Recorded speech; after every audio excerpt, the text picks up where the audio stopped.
ibang flavor ng chicken wings tulad ng sweet and spicy, hot and spicy, honey mustard, garlic soy at dakgonjang ang ating food trip ngayon. Pero di tayo pupunta o dadayo sa kahit anong Only Wings resto dahil ito ay gagawin natin at lulutuin sa bahay. Dahil ngayong araw nga, gamit ang iba't ibang products ng Kachi Foods Philippines ay gagawa tayo ng ating very own different flavors ng chicken wings. First step, syempre bago lutuin ang wings ay i-cover muna natin ito ng Kachi Foods fried chicken powder. It's your choice kung gagamitan mo ito ng itlog o direct mo nang i-apply sa wings. Then after that, lulutuin natin ito until mag-golden brown. And last steps ay ilalagay natin ang iba't ibang sauce from Kachi Foods Philippines na mga Korean sauces na available sa atin dito. It's your choice kung gagamitin mo to as a dip or kung itotoss mo or kung lulutuin mo kasama ang chicken. And after a few steps, it's all done. It's all up to you if you want to add something more like garnish and more. Pero ako dahil nasa bahay lang ay sinimplihan ko na lang. And tada, tapos na ang ating homestyle chicken wings with Kachi Foods Korean sauces. And ang pinaka-paborito kong part dito,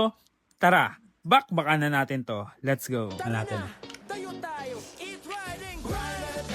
Tayo tayo ngayon. Kung saan may masarap, mura, di tinatapon. Kakaibang kainan, bawat trip sinusundan. Eat, ride, and grind, pangarap pinupuntahan. Tara tayo, sama ka sa biyahe. Sa bawat pinggan, may kwento sa bawat lugar na kain tayo. Walang arte, totoong lasa. Oh, paano? Yan muna. Kung interesado kayo sa iba't ibang product ng Kachi Foods Philippines for business or for personal use, available sila sa iba't ibang shopping apps online. So paano? Pufood trip muna ako? Kita-kits sa susunod kong dadayuhin kung saan may masarap, mura at kakaibang kainan. And don't forget to eat, ride, and grind. Let's go!